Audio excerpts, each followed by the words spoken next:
ao lado da crise da consciência da arquitetura mesma, o desenvolvimento que vinha de outra parte da sociedade, e em particular do movimento dos situacionistas, chefiado pelo Guy Debord. Bom, não posso analisar em detalhes o livro do Debord, mas vou ler a tese número 176 do seu livro Sociedade do Espetáculo. Se a história da cidade é a história da liberdade, ela é também a história da tirania, da administração estadual que controla o campo e a cidade mesma. A cidade somente chegou a ser o terreno de luta da liberdade histórica e não o seu domínio. Terreno de luta e não domínio. A cidade é o meio da história, onde a história se faz. Pela razão de ela ser o lugar da concentração do poder social, o qual faz possível o processo histórico. Mas ela é também consciência do passado. A tendência atual à liquidação da cidade exprime, pois, só o atraso da subordinação da economia pela consciência histórica, o atraso da unificação da sociedade, voltando a se apoderar dos poderes que dela lhe foram separados. E aqui também você vê como a questão do que escapa da mão do poder da gente é fundamental, seja para Guy Debord, seja para Lefebvre e vários outros. Então existe, com toda clareza, uma convergência óbvia entre as teses de Lefebvre e aquelas do situacionista. Até o ponto, mas isso é para a pequena história, que os situacionistas acusaram ao Lefebvre de ter plagiado as teses dos situacionistas, mas eles mesmos foram os estudantes de Lefebvre, então é um círculo. Mas, enfim, de toda maneira, tem essa articulação fundamental. Mas existe também uma diferença entre eles. Lefebvre não quer se substituir aos urbanistas, nem tampouco propôs soluções. Ele faz pesquisas de campo, a partir das quais ele pretende lhes oferecer instrumentos de análise para eles modificar o seu olhar enquanto urbanistas. Os situacionistas, do seu lado, ficaram numa posição que eu chamaria talvez de mais estética, desenvolvendo a teoria da derive, mudar de rumo, como uma prática de contestação marginal e, em si, revolucionária.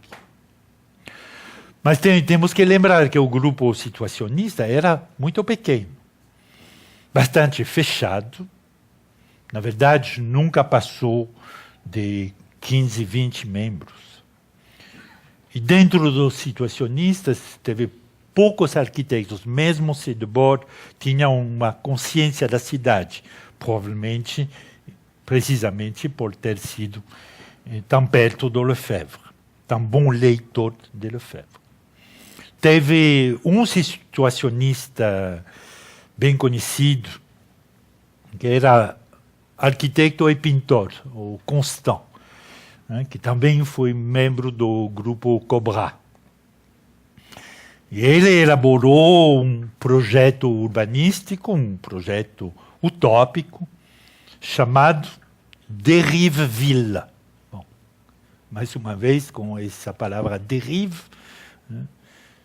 Mudar de rumo, e com cidade. A cidade à deriva, a cidade que pegou outro rumo. Bom, depois o projeto se chamou Nova Babilônia.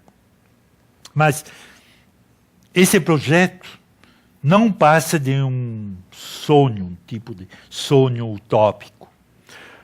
Quando Lefebvre, ao contrário, tenta sempre abrir caminhos para uma reflexão renovada sobre a cidade contemporânea. E acho importante insistir sobre o fato de Lefebvre sempre ter manifestado uma sensibilidade notável às questões concretas da vida, bom, o famoso cotidiano, e por isso a contribuição mais importante dele, ao meu olhar, se situa exatamente na metodologia das suas pesquisas sobre vilarejos e cidades.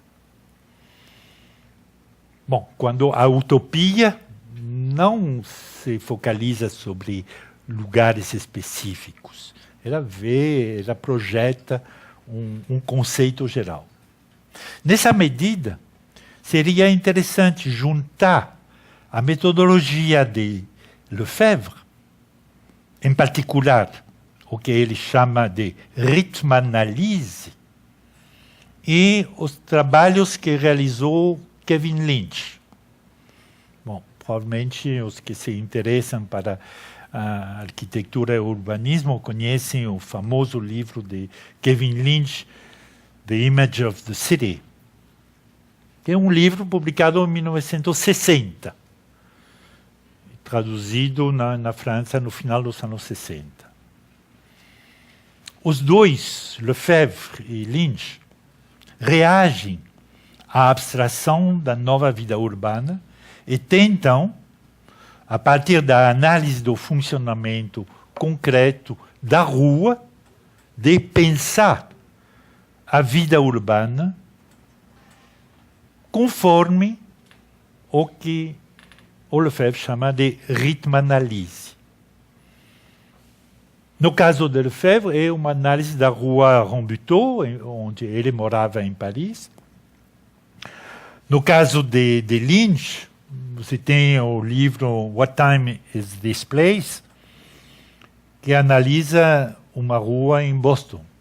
Então, os dois pegam a rua como o lugar de vivência, como o lugar fundamental para pensar a cidade e para demonstrar o quanto são importantes os ritmos da vida urbana. O espaço da cidade, tal como vivido pelos moradores, não é um espaço neutro. É uma reinterpretação do espaço em termos temporais, uma verdadeira rítmica, como dizia Jacques Dalcroze.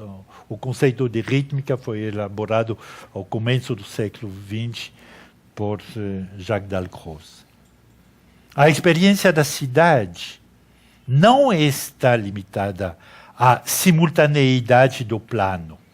O plano dos urbanistas funciona fundamentalmente com a ideia de que tudo está simultâneo. Mas, ao contrário, a vida urbana é um percurso que mistura várias sequências, vários tempos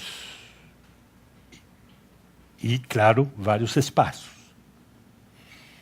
A cidade está construída no espaço, mas a percepção, a vivência e a apropriação dela necessitam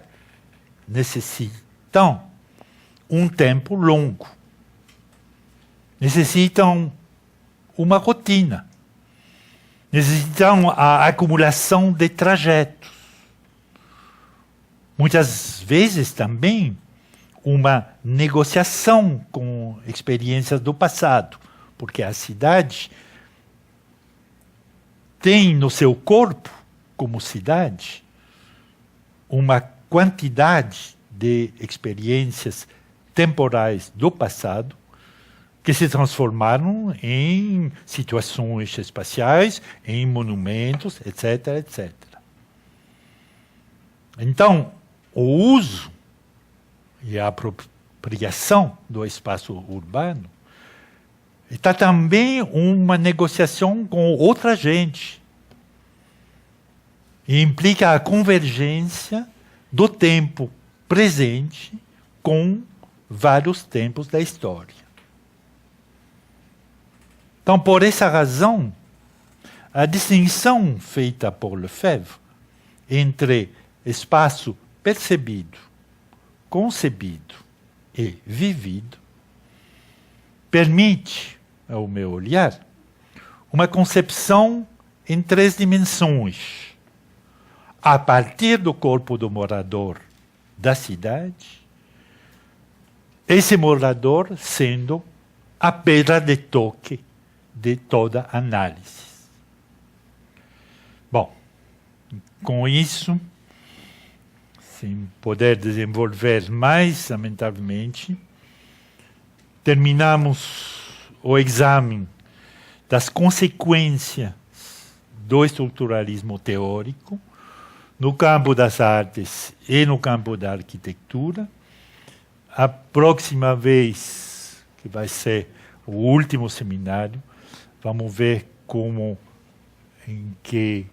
através de quais processos reaparece a noção do sujeito, que já está incluída nessa análise do Lefebvre.